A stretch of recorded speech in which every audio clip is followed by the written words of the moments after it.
Li Fong was a talented 16-year-old martial artist growing up in the vibrant heart of Beijing. Raised by his widowed mother, Dr. Fong, Li's life revolved around Kung Fu, especially with his older brother, Wei, as his mentor and protector.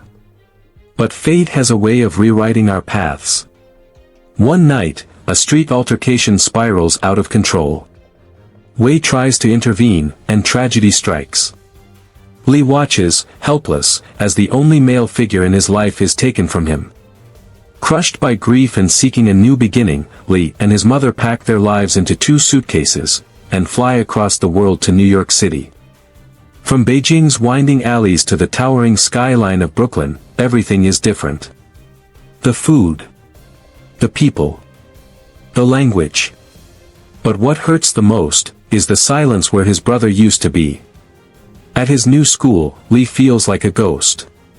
Quiet. Alone. Observing from the shadows. That's when he meets Mia Lipany. Mia is bright, outspoken, and warm-hearted.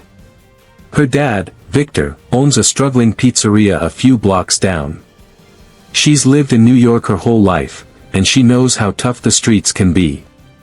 Their friendship is easy. But it doesn't sit well with everyone. Enter Connor Day.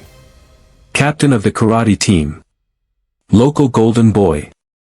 And Mia's very recent ex. Connor doesn't like competition. Especially not from a soft-spoken new kid who moves like a dancer and says very little. The tension is immediate. And it gets worse after Connor's first encounter with Li, ends with him humiliated in front of the school. Li didn't want a fight. He just wanted to be left alone. But the streets of New York don't care what you want. Victor, Mia's dad, sees the pressure mounting. His pizzeria is hanging by a thread.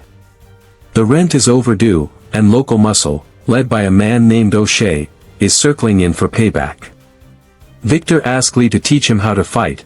Li called his master to ask if it's a good idea to teach his friend. The master said you can if you have the chance. Then Li started training Victor in his pizza shop in the train until he was ready to fight. Victor introduces him to the underground ring. It's quick money. Brutal. Bare knuckle. Victor after many rounds of fighting in the ring. The first fight doesn't go well. He loses. Badly. The next day.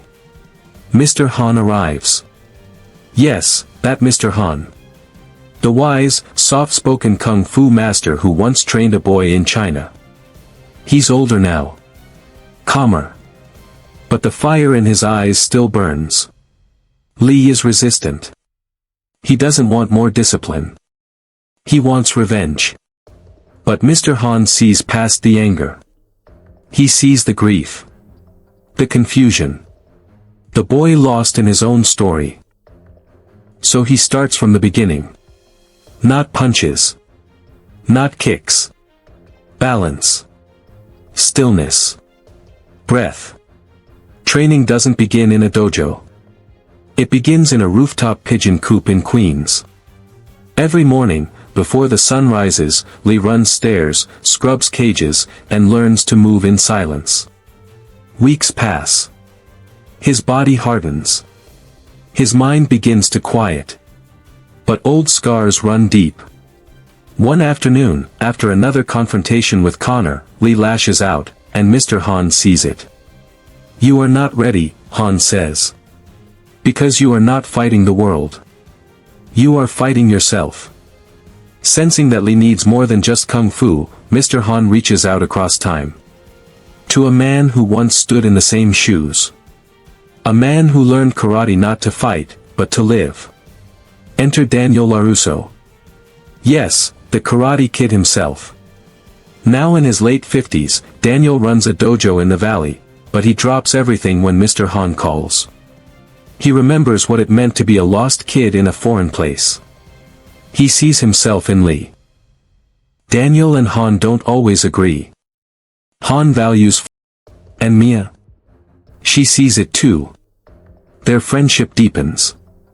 And in quiet, unspoken moments, so does something more. It's more than just a competition. It's a proving ground. A place to earn respect. And for Connor Day, it's the perfect arena to humiliate Lee in front of thousands. Lee wants to enter. Mr. Han is cautious. Daniel is supportive, but warns him, this fight isn't just in the ring. Meanwhile, Victor's pizzeria faces foreclosure. O'Shea threatens to take answer, he says. But true strength is not what you do with your hands, but what you choose to walk away from. Lee begins to understand. This isn't about revenge. It's about respect. For his brother. For his mother. For himself. The night before the tournament, Lee gathers with the people who've shaped his journey. Mia. Victor. Dr. Fong. Daniel. Mr. Han. Each gives him something, words, memories, moments of peace. He meditates under the city lights, wind brushing against his face, echoes of his brother's laughter in his ears. I'm not afraid, he whispers. I know who I am.